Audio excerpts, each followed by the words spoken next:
नमस्कार, मैं हरिशंकर यादव, हिंदी शिक्षक, माउंट ओलिवेट स्कूल में आप सबका हार्दिक स्वागत करता हूं। मैं आज इस वीडियो में लेकर आया हूं कक्षा 10वीं के क्षितिज पुस्तक के काव्यखंड का पहला पाठ सूरदास के पद।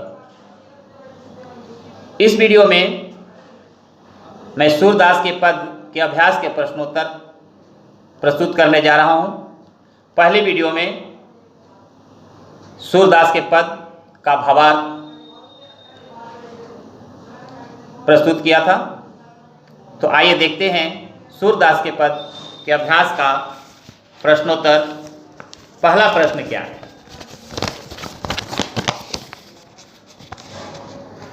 गोपियों द्वारा उद्धव को भाग्यवान कहने में क्या व्यंग निहित है?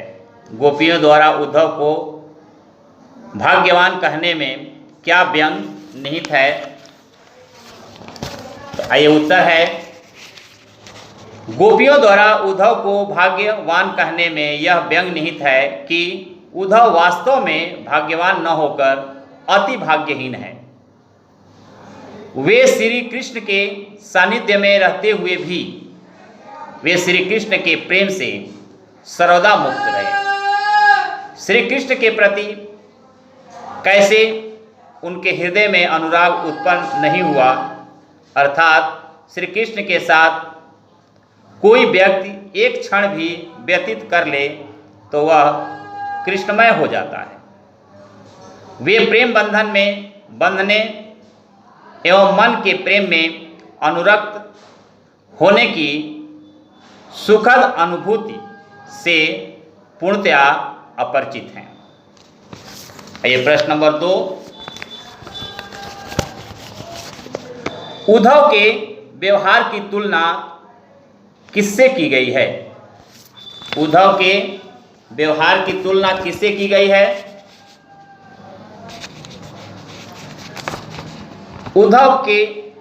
गोपियों ने उद्धव के व्यवहार की तुलना निम्नलिखित उदाहरणों से की है।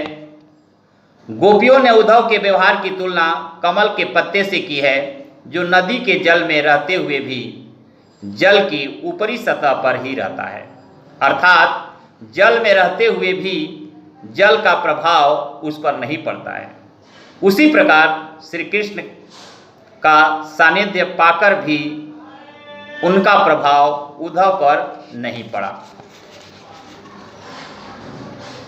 दूसरा है, उद्धव जल के मध्य रखे पत्ते के गागर की भांति है, जिस पर जल की एक बूंद भी टिक नहीं पाती।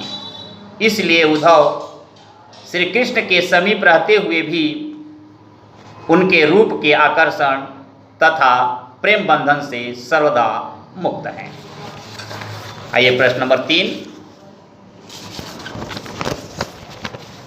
गोपियों ने किन किन उदाहरणों के माध्यम से उद्धव को उलाहने दिए हैं?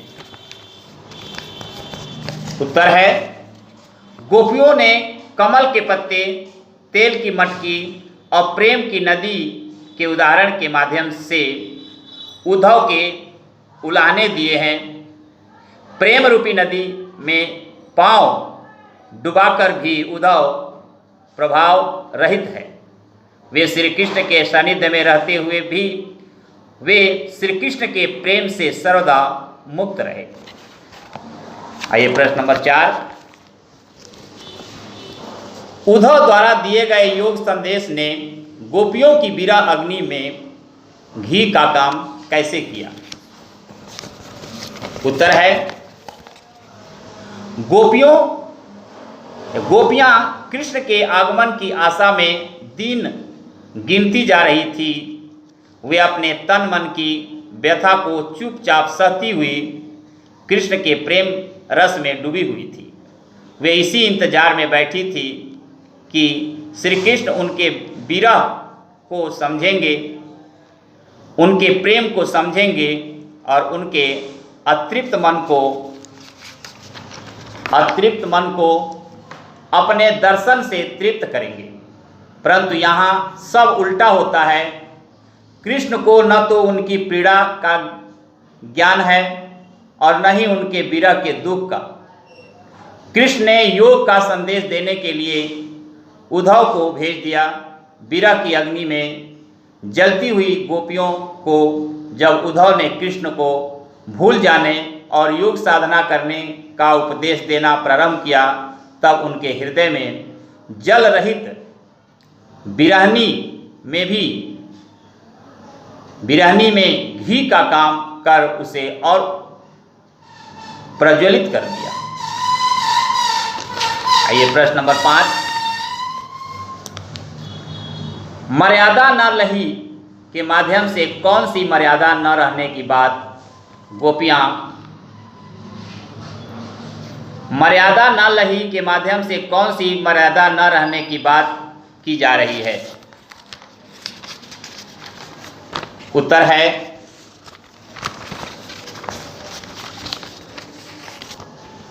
मर्यादा न रही के माध्यम से प्रेम की मर्यादा न रहने की बात की जा रही है। कृष्ण के मथुरा चले जाने पर वह शांत भाव से श्री कृष्ण के लौटने की प्रतीक्षा कर रही थी। वह चुप्पी लगाए अपनी मर्यादा में लिपटी हुई इस वियोग को सहन कर रही थी, क्योंकि वे श्री कृष्ण से प्रेम करती थी। कृष्ण ने योग का संदेश देने के लिए उद्धव को भेज दिया। गोपियां उनको उनकी मर्यादा छोड़कर बोलने पर मजबूर कर दिया है।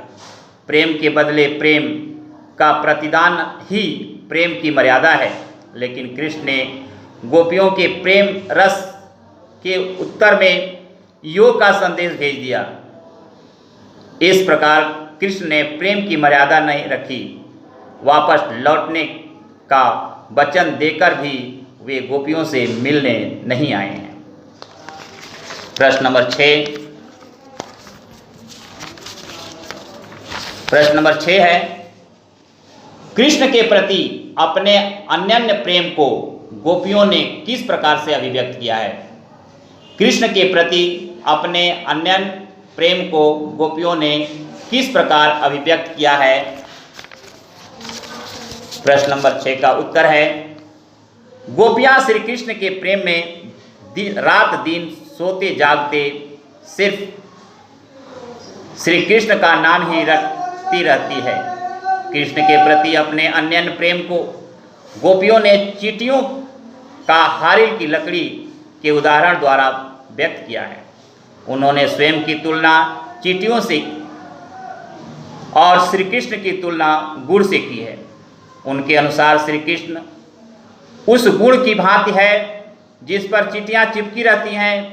हारिल एक ऐसा पक्षी है जो सदैव अपने पंजे में कोई लकड़ी का तिनका पकड़े रहता है, वह उसे किसी भी दशा में नहीं छोड़ता। उसी तरह गोपियों ने मन वचन और कर्म से श्री कृष्ण के प्रेम रूपी लकड़ी को दृढ़तापूर्वक पकड़ लिया है। तो आइए इस वीडियो में प्रश्न नंबर 1 से 6 तक का उत्तर प्रस्तुत किया हूँ। नेक्स्ट वीडियो में फिर अगला प्रश्न उत्तर प्रस्तुत करूँगा। तब तक के लिए नमस्कार। जय हिंद, जय भारत।